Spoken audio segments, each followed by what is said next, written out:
Jika kamu ingin mempengaruhi orang lain dan mempengaruhi situasi sosial, pertama-tama kamu harus memperbaiki hubungan kamu dengan diri sendiri. Karena setiap ons kekuatan psikologis yang kamu miliki berasal dari dalam diri kamu. Jika kamu tidak percaya bahwa kamu memiliki kekuatan, kamu tidak akan mempengaruhi kehidupan orang lain. Tetapi, jika kamu dapat memupuk perasaan diri yang kuat, kamu dapat memproyeksikan jenis kekuatan yang didengarkan dan dihormati orang lain. Dalam video ini, kita akan belajar tentang 10 aturan kekuatan psikologis. Sekarang, mari kita mulai. Nomor 1. Komitmen pribadi. Seringkali, kekuatan pribadi kamu dimulai dengan sebuah pilihan. Apakah kamu akan bertanggung jawab atas tindakan kamu, baik atau buruk, sukses atau gagal? Kecuali kamu bersedia berdiri di belakang semua yang kamu lakukan dan katakan. Kamu akan disamakan dengan sebagian besar orang yang berbicara dan bertindak, bukan untuk mewakili diri mereka masing-masing, tetapi untuk mempengaruhi ekspektasi, mendapatkan popularitas, dan memenuhi norma sosial. Jika kamu ingin mendapatkan kekuasaan, berkomitmenlah pada keputusan kamu. Berdayakan individualitas kamu. Tunjukkan kepada orang lain bahwa kamu tidak takut mengambil resiko dan membuat kesalahan. Karena komitmen dan tanggung jawab menghasilkan semacam kekuatan yang akan selalu dihormati orang lain. Nomor 2. Kekuatan orang. Dengan siapa kamu menghabiskan sebagian besar waktu kamu? Pikirkan tentang teman, mitra, dan mentor terdekat kamu. Semua orang ingin mempengaruhi pikiran, tujuan, dan gaya hidup kamu. Misalnya, jika teman terdekat kamu mempertahankan banyak kebiasaan tidak sehat, kemungkinan besar kamu akan mengembangkan rutinitas yang sama. Tetapi, hal yang sama berlaku untuk orang-orang yang menginspirasi dan berkinerja tinggi. Jika kamu menghabiskan waktu dengan seorang teman yang ambisius dan termotivasi, semangat mereka akan berdampak positif pada hidup kamu. Kamu harus memilih orang yang tepat untuk mengelilingi kamu hari demi hari. Pengaruh mereka sangat penting untuk kepercayaan diri, motivasi, dan harga diri kamu. Nyatanya, kamu secara tidak sadar mendapatkan kekuatan psikologis hanya dengan menghabiskan waktu bersama orang-orang yang lebih ambisius. Jadi, perhatikan baik-baik lingkungan sosial kamu. Nomor 3. Proyek keyakinan. Tanpa rasa percaya diri, tidak ada yang akan mempercayai hal-hal yang kamu katakan atau menghormati hal-hal yang kamu lakukan. Karena kepemimpinan membutuhkan keyakinan diri dan kepercayaan diri. Bahkan jika kamu tidak memiliki semua jawaban, kamu harus mempercayai penilaian dan insting kamu. Kamu harus percaya bahwa kamu melakukan yang terbaik dalam setiap situasi. Jika tidak, kekuatanmu akan hancur. Karena orang bisa tahu ketika kamu tidak yakin pada diri sendiri. Saat kamu diliputi oleh rasa tidak aman, orang mulai mencari orang lain untuk kepemimpinan. Itulah mengapa aturan ketiga dari kekuatan psikologis adalah tunjukkan kepercayaan diri kemanapun kamu pergi. Pastikan dirimu sendiri. Buat keputusan terbaik yang kamu bisa, dan percayalah bahwa keputusan itu akan membawa kamu ke arah yang positif. Nomor 4. Kesehatan mental. Kekuatan psikologis bergantung pada sesuatu yang disebut kesehatan mental. Kesehatan mental adalah kemampuan otak kamu untuk mengelola dirinya sendiri. Misalnya, seseorang dengan kesehatan mental yang kuat dapat mengatasi emosi negatif. Dengan begitu, emosi tersebut tidak berdampak negatif terhadap kehidupan atau reputasi mereka. Lantas, bagaimana cara membangun kesehatan mental? Membangun kesehatan mental sangat mirip dengan membangun kebugaran fisik. Dibutuhkan latihan dan upaya terus-menerus untuk menjaga hubungan positif dengan kebiasaan, emosi, dan kesejahteraan psikologis kamu. Tetapi, jika kamu ingin mendapatkan kekuatan psikologis, kamu harus menjaga kebiasaan dan emosi kamu. Karena pola pikir kamu yang kuat adalah fondasi di mana kamu membangun kekuatan, pengaruh, dan kesuksesan sosial. Nomor 5. Tuntutan yang berani. Apakah kamu orang yang menyenangkan? Apakah kamu takut untuk mengatakan tidak? Orang-orang yang menyenangkan berjuang untuk membela tujuan, kebutuhan, dan aspirasi mereka. Ketika seseorang meminta bantuan, mereka mengkompromikan kebutuhan mereka untuk memenuhi kebutuhan orang lain. Dalam beberapa kasus, ini disebut amal kebaikan. Tetapi orang yang menyenangkan memberi kepada orang lain bukan karena mereka altruistik, tetapi karena mereka takut untuk mengatakan tidak. Jika kamu ingin mendapatkan kekuatan psikologis, kamu harus membela diri sendiri.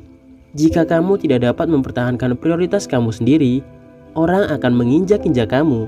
Tidak ada yang akan mendengarkan kamu, karena kamu tidak memiliki kekuatan untuk menyuarakan kebutuhan kamu. Untungnya, menyenangkan orang adalah kebiasaan buruk yang bisa dihilangkan siapapun. Ini membutuhkan waktu dan upaya, tetapi kamu dapat menetapkan batasan yang lebih kuat dan lebih sehat, serta mempertahankan prioritas kamu. Jadilah kuat, berani, dan sedikit egois, karena tidak membuat kamu lebih dihormati daripada ya. Nomor 6. Jujur. Apakah kamu percaya diri? Kebanyakan orang tidak. Kebanyakan orang meremehkan setiap keputusan yang mereka buat. Mereka tidak yakin atau percaya pada diri mereka sendiri, karena jauh di lubuk hati mereka takut untuk jujur. Bukan dengan orang lain, tapi dengan diri mereka sendiri. Kebanyakan orang lebih suka membohongi diri mereka sendiri daripada menghadapi kebenaran yang jujur. Tapi dari situlah kekuatan psikologis berasal. Kamu mendapatkan kepercayaan diri, ambisi, dan motivasi dengan menggali lebih dalam dan mencari tahu siapa diri kamu sebenarnya.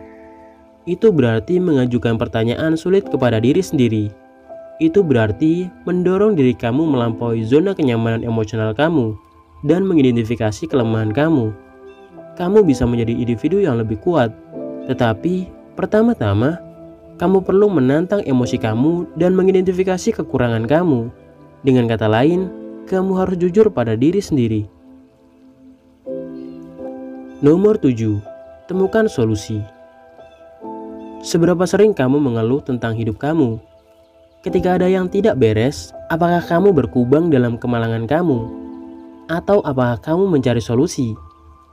Para pemimpin yang paling berpengaruh mempertahankan pola pikir berbasis solusi. Dengan kata lain, ketika sesuatu tidak berjalan sesuai keinginan mereka, mereka tidak membuang waktu kamu untuk memikirkan kesalahan dan kehilangan peluang. Mereka tidak mengeluh tentang semua hal kecil yang bisa mereka lakukan. Sebaliknya, mereka memperbaiki kesalahan mereka, belajar dari kegagalan mereka, dan membuat kemajuan menuju tujuan kamu. Orang yang kuat tidak tertarik untuk menulis ulang sejarah. Mereka fokus pada apa yang akan terjadi selanjutnya. Dan pola pikir itu memberi mereka kekuatan psikologis, karena tidak ada yang bisa mengubah masa lalu.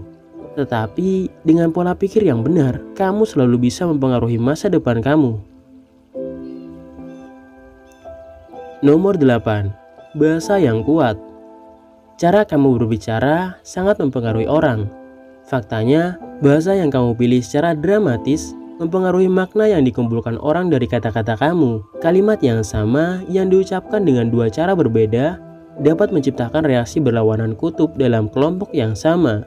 Jadi, untuk membuat diri kamu lebih kuat di lingkungan apapun, perhatikan bahasa yang kamu gunakan. Misalnya, suara aktif jauh lebih memerintah daripada suara pasif. Suara aktif menjadikan kamu subjek dari situasi apapun yang menyiratkan kekuatan dan otoritas. Suara pasif di sisi lain menjadikan kamu objek yang menyiratkan kurangnya kontrol. Hal yang sama dapat dikatakan untuk bahasa positif dan negatif. Bahasa positif menciptakan pesan yang lebih bahagia dan menginspirasi, sementara bahasa negatif membangkitkan emosi yang tidak memuaskan. Nomor 9. Lepaskan kendali. Banyak orang mendambakan kekuasaan dan kendali, memaksakan agenda mereka pada siapapun yang mereka bisa. Pikirkan tentang manajer yang terus-menerus mengawasi kamu, atau rekan kerja yang menolak untuk berbagi atau berkolaborasi. Pendekatan egois ini mungkin tampak seperti cara baik untuk menyelesaikan sesuatu, tetapi setiap kali kamu mengatur orang lain, kamu menyampaikan ketidakpercayaan.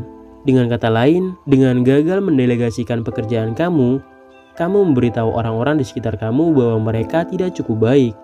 Alih-alih mengajar atau menginspirasi, kamu menurunkan motivasi mereka dan melemahkan kemandirian mereka. Jadi, mundur selangkah, delegasikan pekerjaan kamu, dan percayakan pada orang lain untuk menyampaikannya. Karena pimpinan yang baik tidak menangani setiap tantangan sendirian. Nomor 10. Ketahui nilai kamu. Apakah kamu tahu nilai kamu? Atau apakah kamu bergantung pada orang lain untuk menentukan nilai kamu? Dalam masyarakat kita, terlalu banyak orang menentukan nilainya dengan mendengarkan pendapat dan kritik orang lain. Kamu membutuhkan orang yang menyukai kamu. Jika tidak, kamu tidak dapat menyukai diri sendiri. Tapi itu bukan cara berpikir orang yang kuat. Harga diri adalah proses intrinsik. Dengan kata lain, itu adalah sesuatu yang kamu putuskan sendiri. Adalah tugas kamu untuk memahami nilai kamu, karena dunia akan selalu berusaha menjatuhkan kamu. Akan selalu ada titik yang mencoba menurunkan harga diri kamu. Jika kamu membiarkannya, orang-orang ini akan menjatuhkan harga diri kamu. Jadi, jika kamu ingin mendapatkan kekuatan psikologis, abaikan orang yang mencoba menyakiti kamu. Membangun kulit yang lebih tebal, kembangkan perasaan diri yang kuat, mencapai tujuan yang membuat diri kamu bangga. Karena mengambil posisi kekuasaan berarti mengekspos diri kamu pada kritik sosial. Semakin banyak kritik yang dapat kamu ambil, semakin baik kamu berada di puncak tangga.